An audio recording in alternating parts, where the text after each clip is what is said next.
What's happening, everyone? What is going on? How is everyone doing? What's going on? Welcome to Systems Lab Live. This is I'm trying to get my little light on. Okay, here we go. Boop. All right. Now we're rocking and rolling, y'all. We are rocking and rolling. It is great to be here on this Monday, January 16th edition of Systems Lab Live. Very, very excited to be with you all on this Martin Luther King Day, honoring his legacy, honoring what he did, what this man did for social justice and economic and racial equality. So, how is everybody's Monday? How's everybody's Monday? What did people do? Did you all do anything in particular for the King holiday? Was there anything that you all did? Anything you all did? Did you work on something? Did you volunteer? What did you all do? What did you all do? You're probably wondering, I thought I had nothing in this cup and I was going to pour a little something in the other cups. That's why you saw a 2-for-1. Okay, that's why you saw a 2-for-1. Mark is in the building. I know Mark was out here in the Urban League streets doing what we did today, which, we were out here in these streets serving our community. Zeta's Founders Day event. Very exciting. That sounds like that was a really good event. Cool. Love it. What else do we have for a little bit of a intro for today? If you're here for the very first time, I'm very glad that you are here with us. Welcome to the Systems Lab Live, a weekly show dedicated to project leaders, organizational leaders, those that are managing the everyday work, the programs, the projects, the initiatives, the things that you're doing to reduce time, to prevent burnout, to increase revenue, and to scale impact. Very excited for you all to be here for today. We do a few things during this live show programming. We go over some of the news, some interesting articles that I find. We do have a case study of the month. I'm very excited just to go over a few points of that. We're going to be focusing on team productivity. And then we just have a short lesson of the day, which is focusing on knowing what you need. We are here for week 3 of project activation. Knowing what you need. What's so interesting about knowing what you need is that oftentimes when we're getting programs, we're getting different types of initiatives off the ground, and I'll use those words interchangeably, but think to yourself, if that's an event, if that's a coaching program, it could be a mentoring program, it could be something for your business, something for your brand, something for at work. So I just want you to always think, insert whatever that thing is, and then you can, kind of relate when I'm kind of talking about some programs and initiatives and things of that nature. Because I just want to cover all the bases, right? Cover all the bases. So oftentimes, I don't want to say oftentimes, well, yeah, I will say oftentimes. I will say that there will be the majority of the time, especially if you are a project leader, that person that is charged with leading the effort, sometimes these initiatives and projects are handed to you and you're supposed to say, go forth and do great things. But I'm of the thought processes of that, while we always want to go, right? And there's a need to get the particular initiative off the ground, so to speak, that I think that we do have to take a step back, though. And we do have to ask ourselves the question, which is, what exactly are we doing? Why is it that we're doing what we're doing? Okay. And I think this is really important because oftentimes, while we may not have a choice of, whether or not we perform or we decide, right, that this particular project will get off the ground, we do have control, or we do have the right to ask particular questions as it relates to the project itself. And that is the purpose, the goals, the particular outcomes, and things like that. And we talked a lot about that for the past 2 weeks. And today we're going to dive into knowing what you need, which means what are some of these key requirements? What is it that we actually are doing? And how can we really position ourselves for success when it comes to scope and requirements? So we're going to define that. We're going to get all the way, into that in a minute. But what I will do is I will present my screen, share the screen, share the screen, share the screen, share the screen. And are we gonna, okay, where's the thing where we can present? Oh, okay. Okay. Very good. Very good. Let's get into it. What is on the agenda for today? We're going to do a couple show and tells. Two things that I found to be very interesting, and I'm actually pulling up my notes now. I wanted to highlight these two things because I thought they were very, very interesting. One is a financial, it's like a financial digital financial system. I think that's what we'll call it, like a digital financial system. I'm going to switch the tab over so that you can see this. So peep this, y'all. This is Prism. So Prism is founded by, it is a Black tech CEO. Let me go to About Us. The young lady's name. Okay, so I do want to go over the mission. Give people and families a single place for their most important documents. No matter what age you are, if you ever had a friend or family member pass away without a will, you know the process of accessing their accounts and assets can be a literal nightmare. In the midst of trying to grieve, you're forced to put aside your emotions to deal with unending red tape, phone calls, and paperwork, which can take a toll on your job, relationships, and health. We've been there, which is why we created Prism, a simple, secure, affordable online service that will provide designated assignees quick access to the information they need. So I actually thought this was, this was pretty like life changing, right? To actually have a digital asset or a digital product that you can have all of your financial and all your financial information and all in one place, called Prism, founded by Martha Underwood and Christopher Winslet. And so this is really cool. So Sherelle Dorsey, who is one of the best leaders almost out there, when we're talking about Black tech ecosystem and everything in terms of like technology, entrepreneurship, and everything. She's like one of the best that's out here.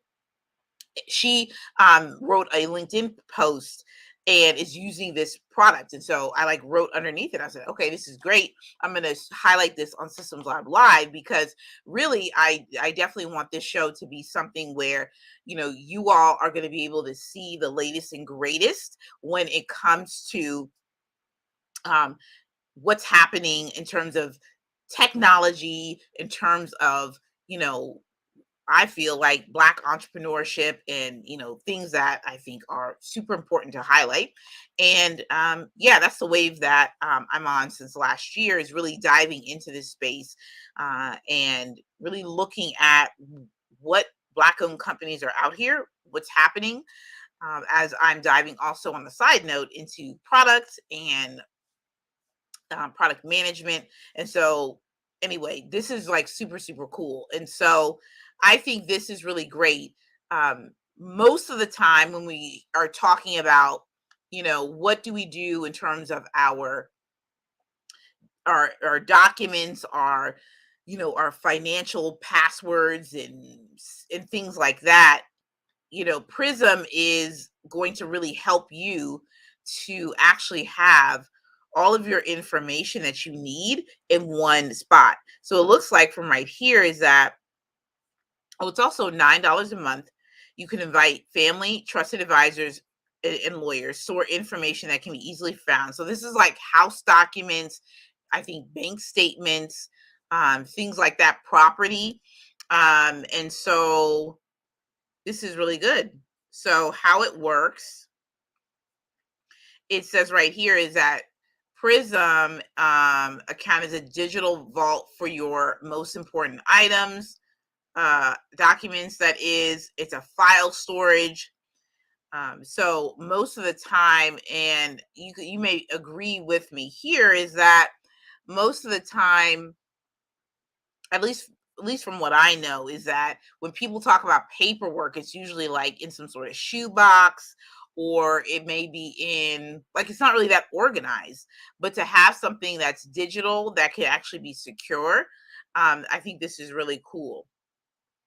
So it says the information stored in a Prism account is the information you choose to add. Accounts have places for you to store documents, property, um, assets, and financial accounts. So Sweet Academy, Alexis is in the building. Shatora, sourcing the city. So we got operations folks. We got Pioneer, Alexis, in doing sewing and design. We have one of the social media and branding and marketing. I guess you can call her a star, but really like a strategist, sourcing the city. She's like super, super like genius behind like a lot of really cool stuff that she does. So thank you guys for tuning in. You can have account transition, right? And I think it signifies you are no longer capable either through death or incapacitation. I think this is great. I think this is something I'm going to pass this along to family members, because I think that this is something that, we should be looking into. And I think as we continue to build businesses, build brands, get smarter with what we're investing in, properties and all of that, even, regardless of where you are, career, professional, what stage you are in life, this is something that is absolutely worth considering. So instead of having the actual paperwork itself, and probably you should, probably maybe always have the paperwork, but I don't know where you would, maybe store that in a safe location. But maybe you scan papers in, maybe you ask for PDF copies, and then you can actually upload them into Prism. So I like it. I think it's really neat. And that's the first thing that I wanted to share with you all. And I thought this was pretty, good. It's definitely a necessary tool to pair with our real estate plans. That's exactly it, Raquel. That's exactly it.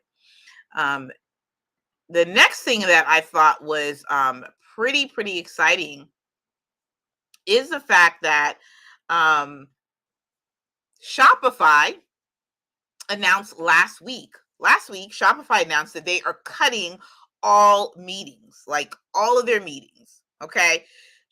Listen, I got kind of excited about that, because I thought that, for me, I thought that was pretty groundbreaking. So Shopify says no more to the meetings. So the article states that Shopify told its employees to scrap over 76,500 hours of meetings over the next 2 weeks. Okay. Um, Shopify is kicking off 2023 by scrapping most meetings, part of the floundering company's efforts to free up employee time. Now, I'm not sure why the article called them floundering, but That's neither here nor there. We introduced changes to reimagine how we can make the biggest impact on our mission of making commerce better for everyone, says the VP of Product and CEO in a statement outlining the plan. Uninterrupted time is the most precious resource of a craftsperson, and we're giving our people a no judgment zone to subtract, reject meetings, and focus on what is most valuable. Recurring meetings with 3 or more people, all meetings on Wednesdays, and meetings with 50 or more people outside of Thursdays from 11 to 5 will all be canceled. The changes will wipe nearly 10,000 events from employee calendars. Now, why is this a big deal, folks? Well, because we've been talking, if you've been tuning in over the past few months, I've been talking a lot about the productivity piece, where we're heading into 2023 and beyond, about the importance of outlining a plan for communication and actually going and saying to yourself, what meetings do I actually need? Okay, I think that's really important to underscore and to talk about. What's happening, Eric?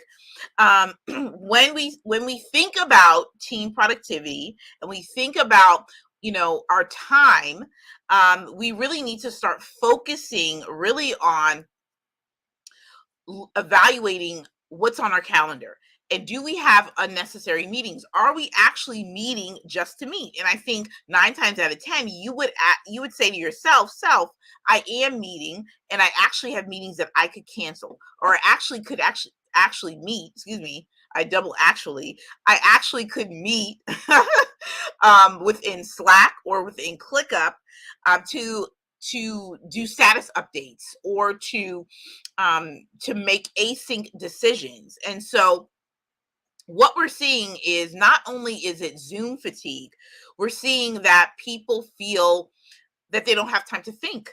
People don't have time to actually go and do the work that they're assigned to do.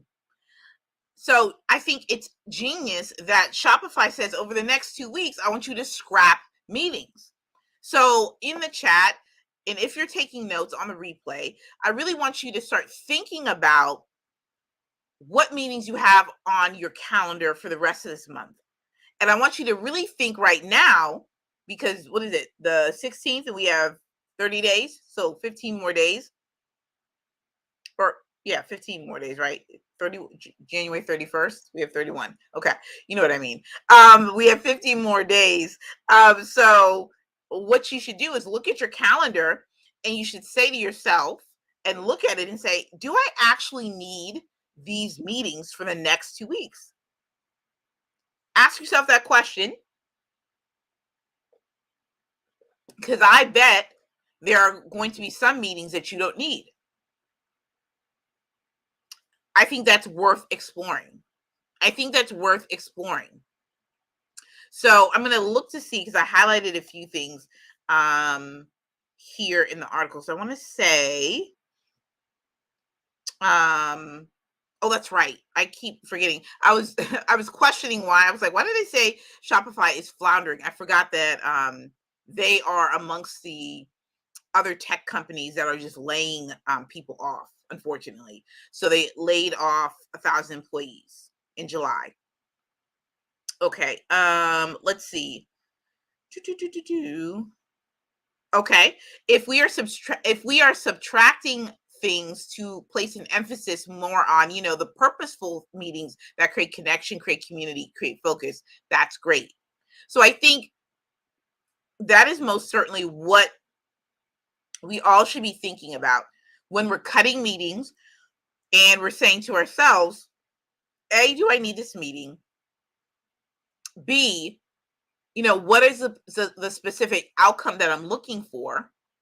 And also evaluating your role in the meeting itself. So if you can see if you can either, go inside of Slack, go into your project channel. Side note, when we get into the case study portion, like in just like another 90 seconds, next 2 weeks, we'll be looking into the project channels and Slack, and we're going to be doing more of a deep dive. So we can talk about project work and how you can keep yourself organized within Slack. I'm a firm believer you don't work best or long term if you are constantly texting back and forth using your personal cell phone and things like that. I believe that all of the work based projects and things, you should have that inside of a app or tool that's connected to the day to day work or projects. Now, texting somebody, hey, you're going to come to this meeting, and whatnot, you'll have to do that, but not for when we're talking about long-term success and productivity. All right. That's what Ashley Schuler believes. Okay.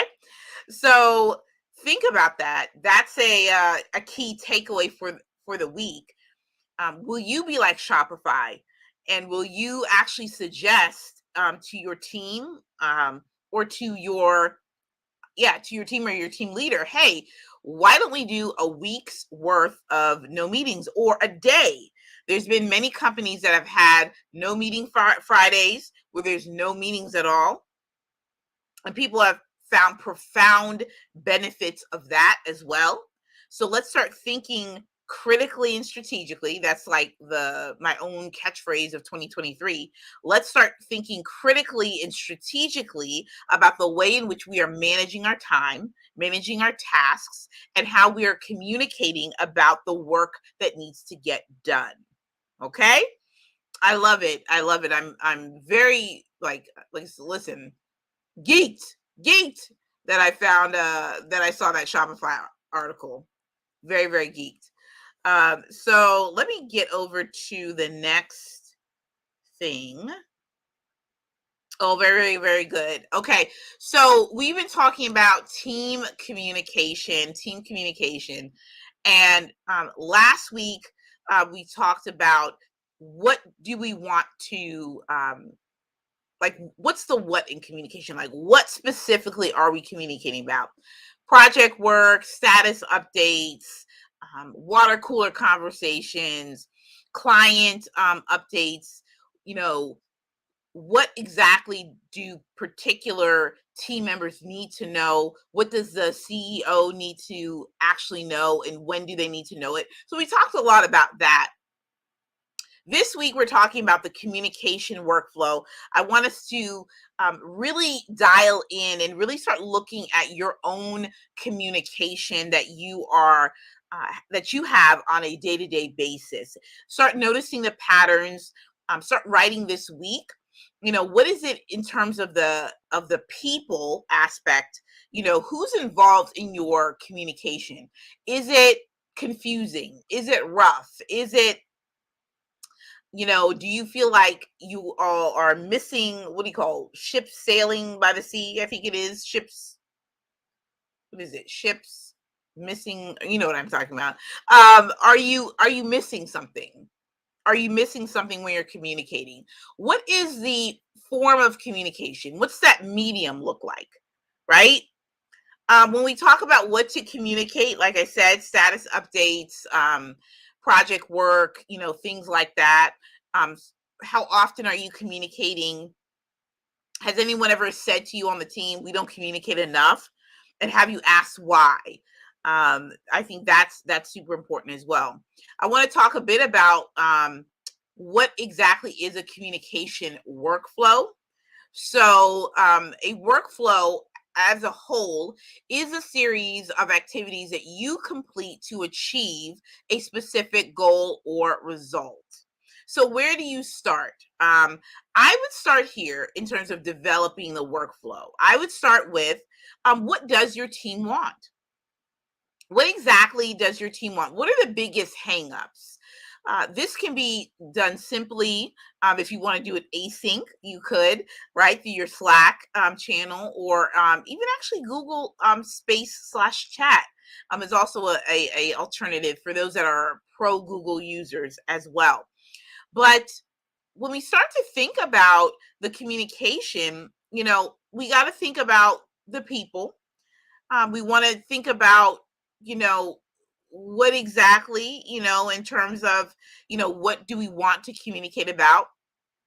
And let me just give a quick refresher on that, or at least bring a little bit of clarity to what I mean by what do we communicate. Because some people say, well, it's easy.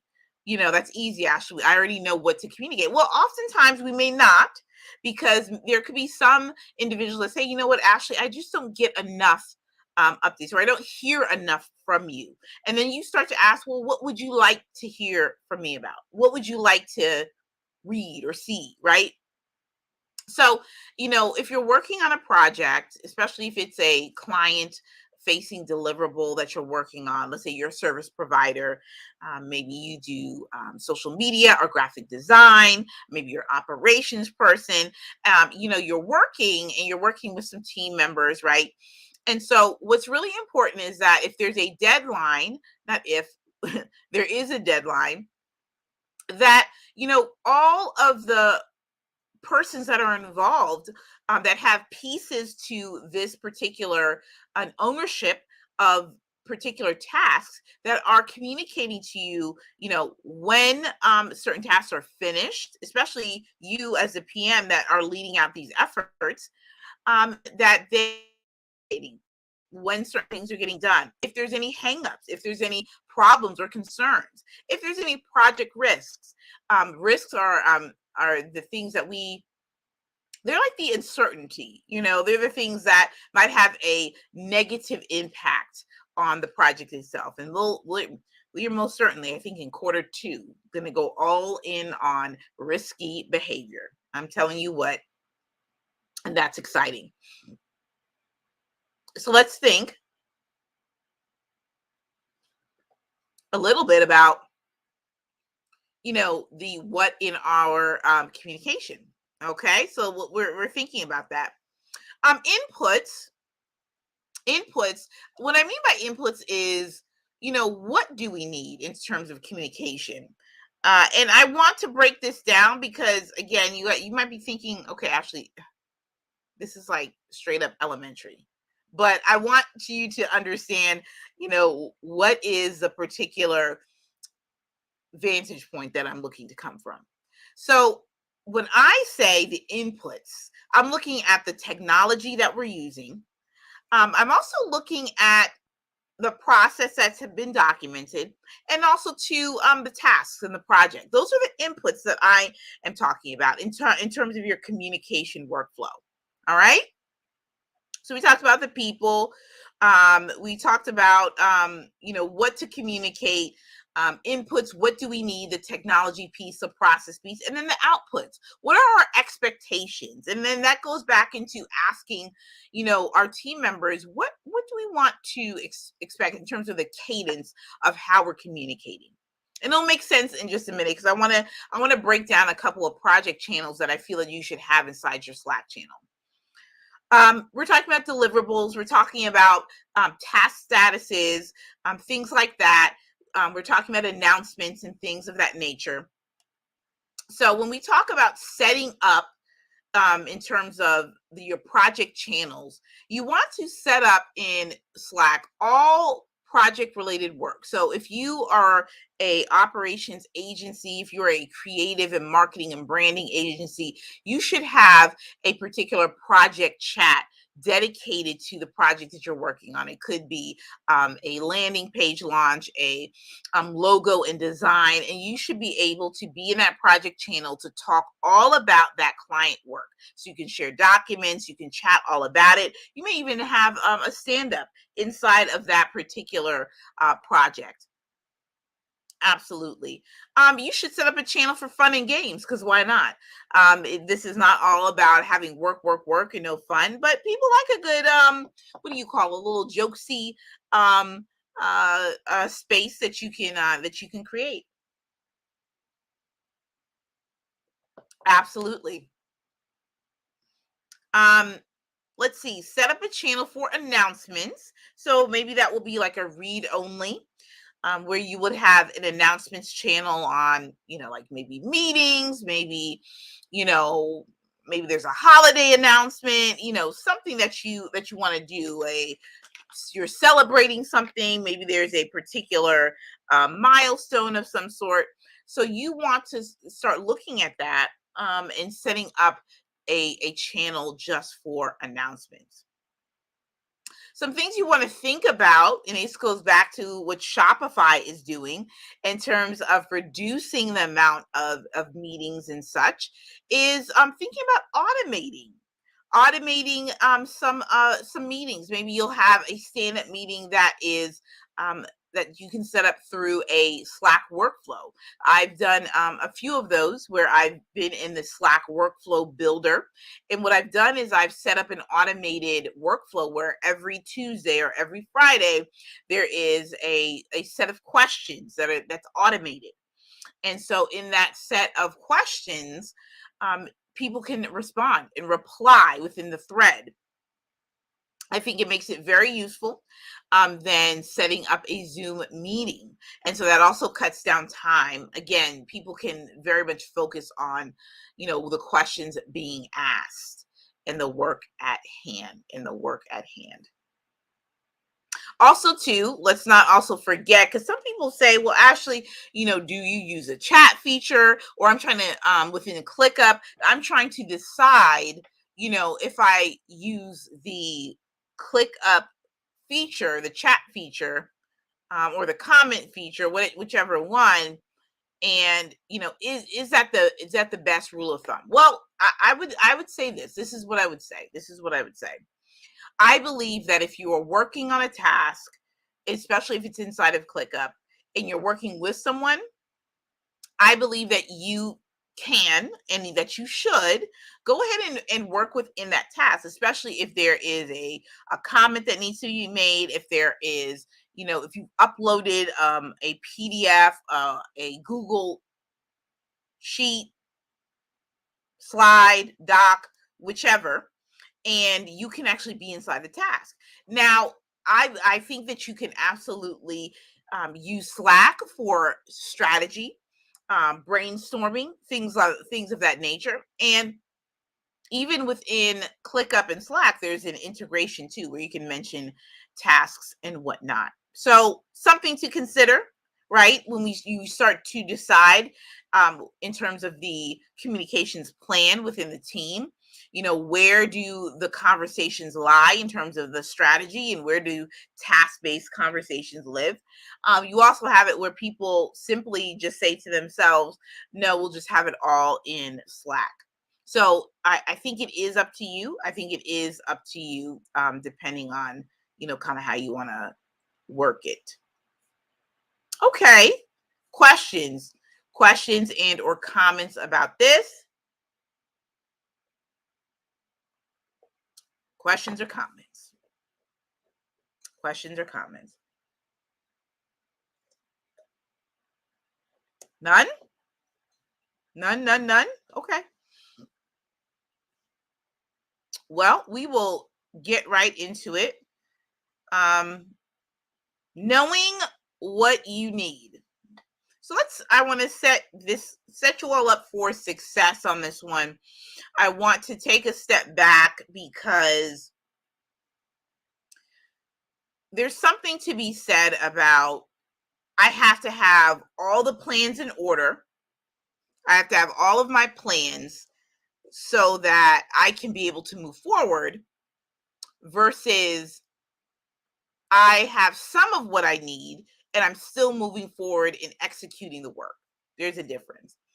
I don't believe that you should feel like you should have everything that you need to know in order to take the first step. Okay? We are living in a day and age of digital transformation, in a digital era. Things are moving fast. You must stay agile, and not just in I guess it's in that project or product management perspective, but you got to stay flexible. Things do change. And so what you should focus on when we think about scope,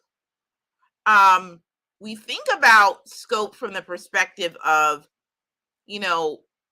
what is the actual work that is required to have a particular product, service, or result. Like, so what does it take? You know what I'm saying? What does it take for a virtual event or an in-person event to take place. You're planning a gala, you're planning a community event. Shout out to the folks that are on the daily practice email list. I do a video per week that is uploaded on my YouTube channel, but the email folks, they get it first, and I low-key haven't even promoted that, the newness of the newsletter quite yet, but we shall. We'll do better, and we'll do something this week so people know. But I enjoy it, and it links right to our theme of the month and what we're doing with Systems Lab Live. But I talked in that video, and all videos too are under 5, which is cool. But I talked in that video in particular about, from the perspective of an event planning, let's think about, before we go and try to solidify venues and things like that, let's try to make a list of what we need. And then the list could be at a high level, doesn't have to be where it's like super, super, super involved, where you have to have massive amounts of research and data. But the scope, when we talk about the scope, we talk about the overarching particular, it's the work. It's also knowing what you're going to do and also what you're not going to do. I always like to think of scope as, if you have like a big old circle and you put, if you're going to have like a taco night, Taco Tuesday, and you have all the ingredients, but then somebody's like, hey, but what about the lasagna? It's Taco Tuesday. That's out of scope. That's how I like to think about that. Let me know in the chat. Let me know in the comments if that makes sense. Knowing what you need. I love this. Knowing what you need. Requirements. A requirement is a condition or capability that is necessary to be present in a product, service, or result to satisfy a business need. So maybe in the case of your in-person event, you want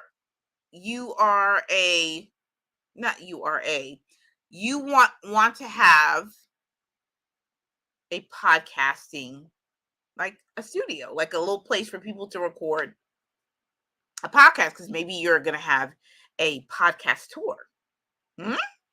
So maybe that's a requirement, because you want people to record their podcast, and maybe they're first timers.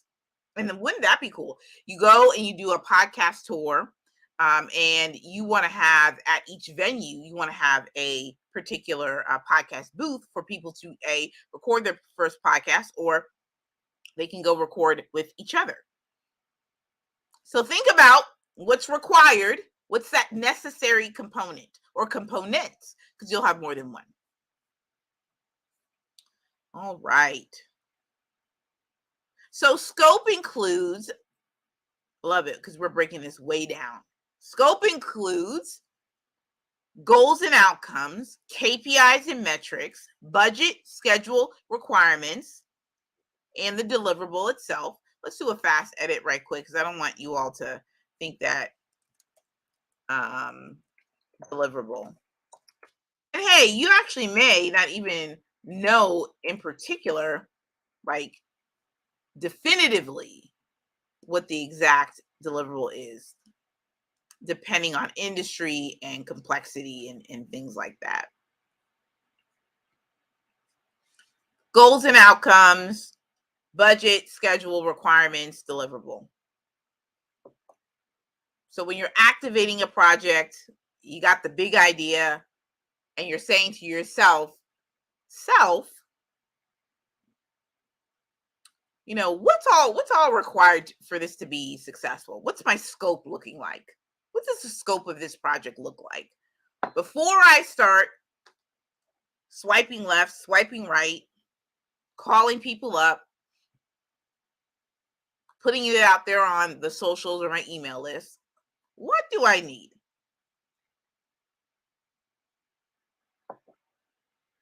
What exactly do I need?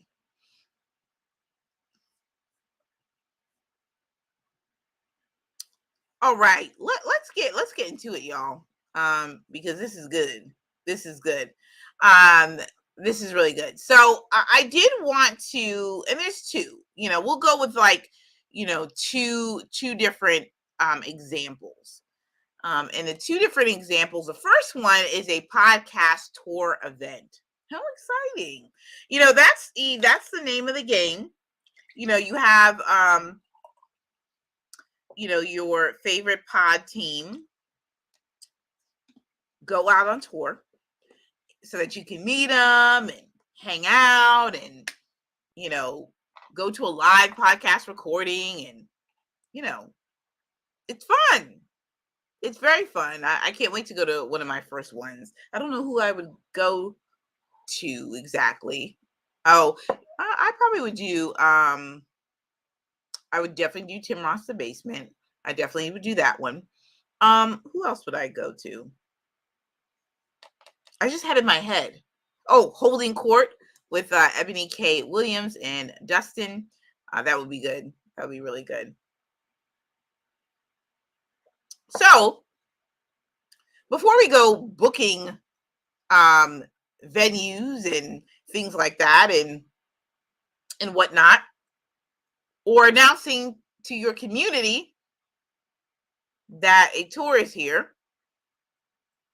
here's what you'll want to do. And this is what we mean by scope. This is what we mean by scope.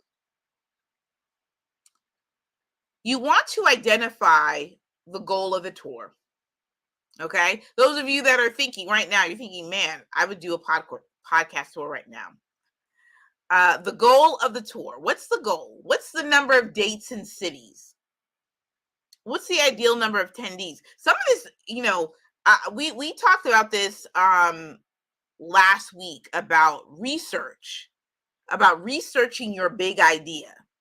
This is where some research would take place, because when we're actually thinking about dates and cities, you do want to know what are the best cities in terms of your podcast data, where you need to go. And that kind of will dovetail into the vendor management piece. But tour dates and cities, right?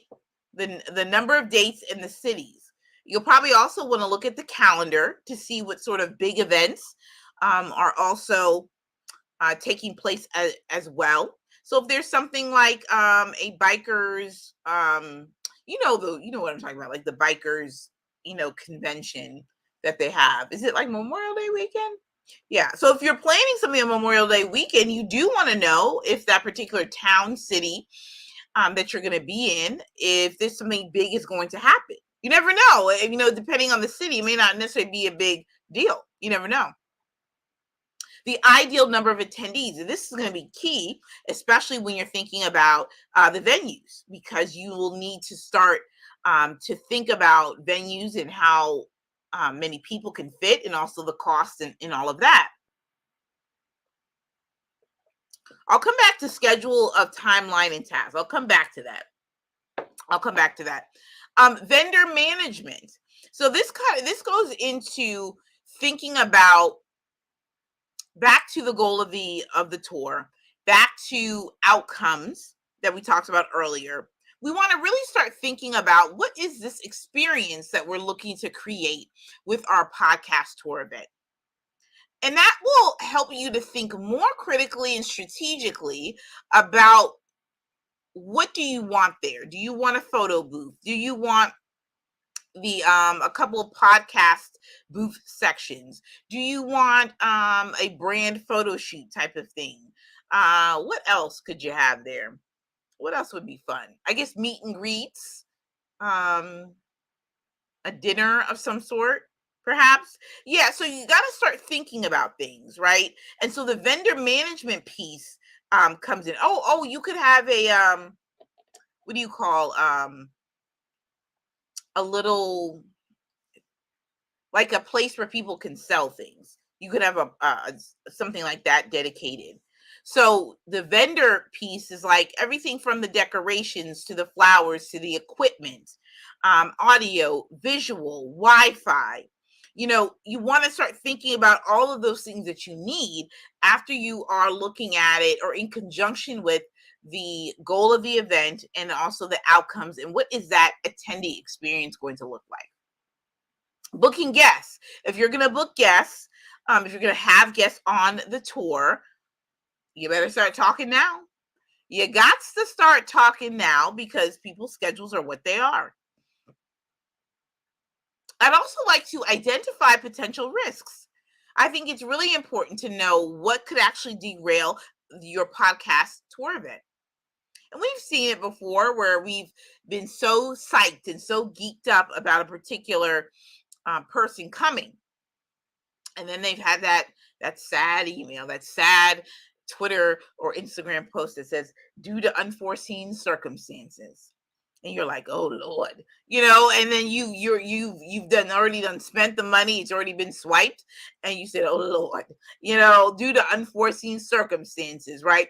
We have to cancel the tour. We have to cancel the tour. We have to cancel these dates, right?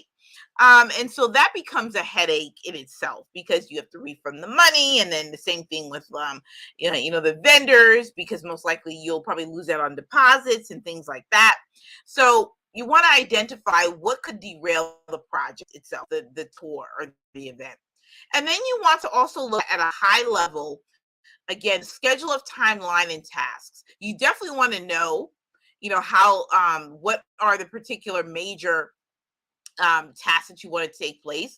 Something, if I can get really techie or really technical, something that we call the PM world called a WBS, where what you want to do is you'll want to, which is a work breakdown structure, but really what you can do is actually start putting categories for your podcast tour event: marketing, the operations, the vendor management piece, the food and beverage, and you'll want to start putting buckets of tasks together.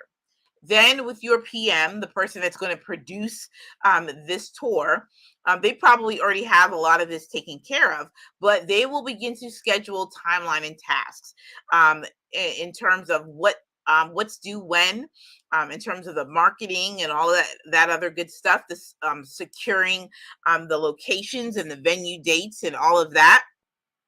So really, this is a lot of work up front if you think about it before you even start putting out the money.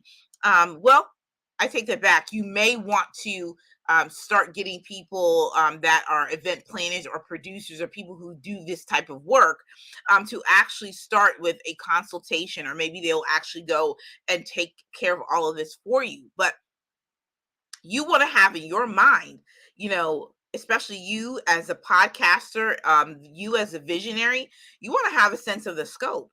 You may not have everything figured out, but you should have at least some things written down so that you can walk through. Absolutely. I do want to go in, and I pulled out something else in my notes as well. Other aspects when we're talking about even planning a membership event. Okay, we know that community is key. We know that community is something that is, since the pandemic, has really been something that people have been so excited about and so well needed, building a community. So many people are doing just that. We're going to have live events, right? We're going to have events where we can actually hug each other and shake each other's hands and talk with one another. And folks are hype. Folks are hype about in-person events within their community. So this could be your coaching community, membership community, what have you. And there's some things that you want to think about, right? Similar to the podcast tour example, very similar, because I don't want you to think that, you know, some of these are, that it's the total opposite, right? It's very, very similar. The only thing is like the subject matter is a bit different. But let me break a few things down for you. Outline a budget and a plan for expenses. And next month, I'm excited because we're definitely going to be talking about the mean green. That's the theme for February.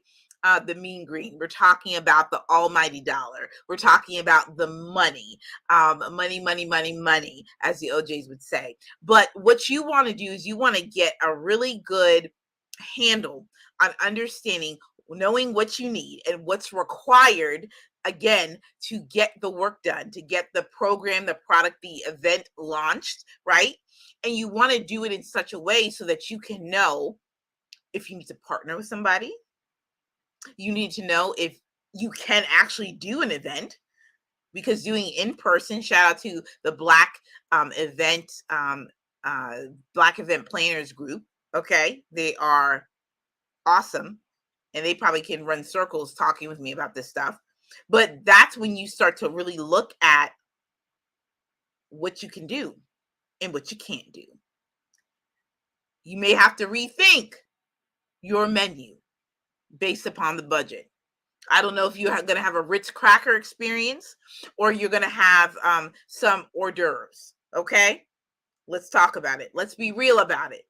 We're not putting anybody to shame, but will you be having a Ritz cracker experience, okay, with a little peanut butter on the side? Or will you be having hors d'oeuvres with mini sliders? What will your experience be? And that's why you have to go and you have to sit down with the pen and paper, or the digital pen and paper. And you have to start thinking about these things. It's all fun and games until you're planning and you desire sliders, but what's coming up is that it's giving Ritz cracker and peanut butter experience. Okay, and it's all right.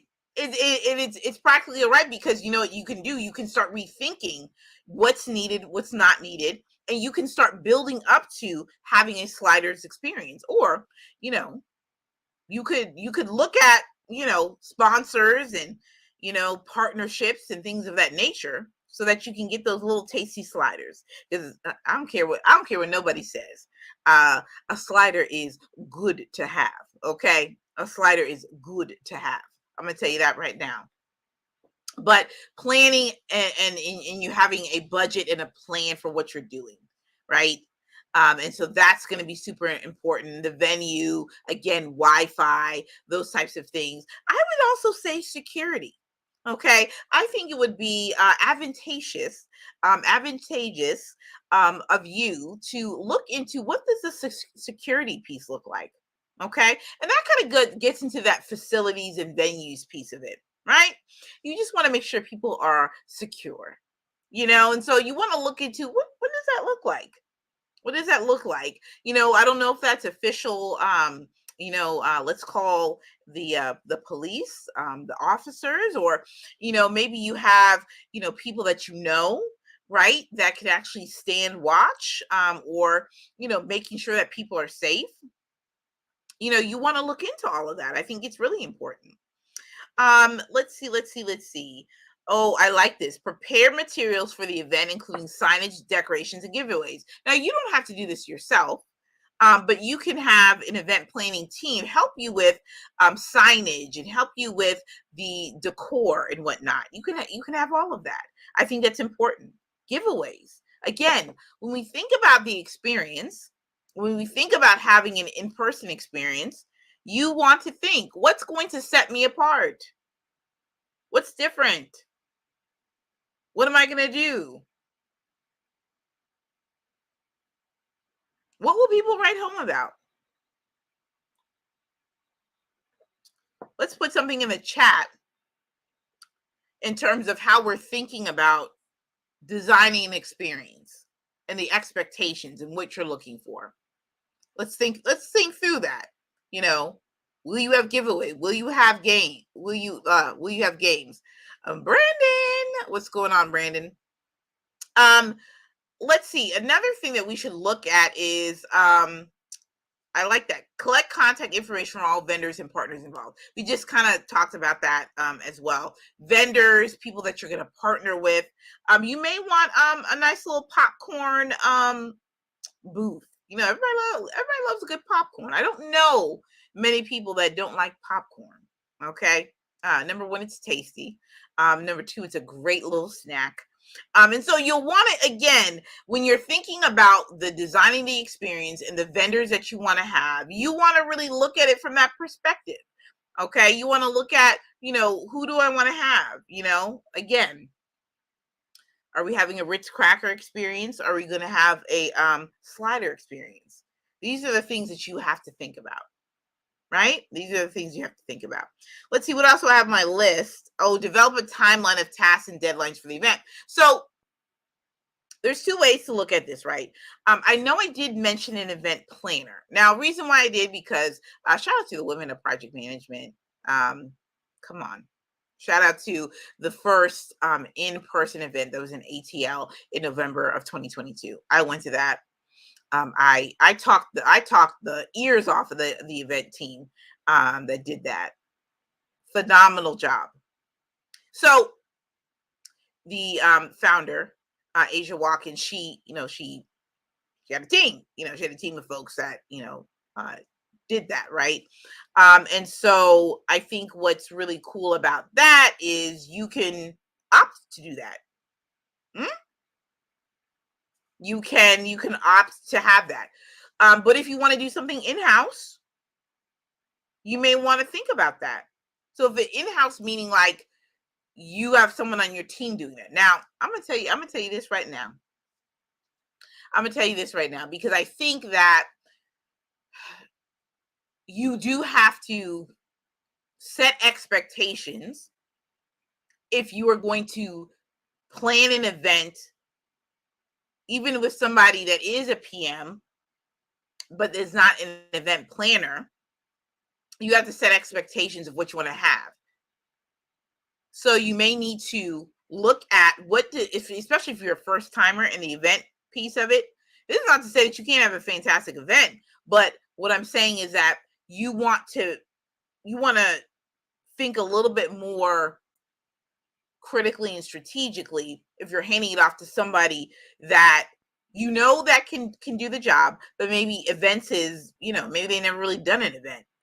Maybe you can't necessarily afford, or that's not in your purview right now to actually get a event planner, but you should consider it. Especially if it's going to be if you're looking for a really huge event and a really like a huge experience. Not to say that you can't have it. I'm not saying that, folks. But what I am saying is that you got to think a little bit more. You got to do, if you're not going to have an event professional come and support you for your very first in-person event, or even if it's not your first, it may just be like your fourth or fifth, and you're saying to yourself, we've done it on our own, but we want to take it to the next level. So taking it to the next level means event planner. So my point is that you want to get that individual in place or that company in place, because they're going to be the ones that are really going to help with the timeline and the tasks of what needs to happen. Okay. And if you don't have that, that's cool, because you'll need a project management tool, and you'll need, something that's really going to help you to keep track of what's happening. And your PM will do that. Shout out to the PMs that are out there that are or the community managers that are partnering up with other team members, maybe the other team members to put on such an event. So some things to think about. So I definitely just wanted to just make sure that we gave a few examples. So this is definitely something I would come back to. This is something that I would definitely put a replay on, so that if you're planning and you're trying to get a handle on what you need, go back to the case study, go back and start looking at what's the scope and what are the requirements. So what's next for what's required to get the job done? People. Identifying your who. Who do you need? Who do you need? Technology, so important. For the tech piece, what do you think you need? Some people do private podcasts for events, which I think is kind of cool. So you may need to do a hello audio experience. Okay. Shout out to Dr. Lindsay Padilla. Come on. And the hello audio team. Deliverables and outcomes. You need to get an understanding of what's that outcome? What's at the end of it when you wake up the next morning? What do you want people to say? What do you want them in their text message groups and their other communities to be saying? What does that outcome look like? All right, that's it, man. And I thought we were going to be short today, but we went in. Thank you so much for joining me once again for Systems Lab Live. Systems Lab Live. Thank you all so much for joining me.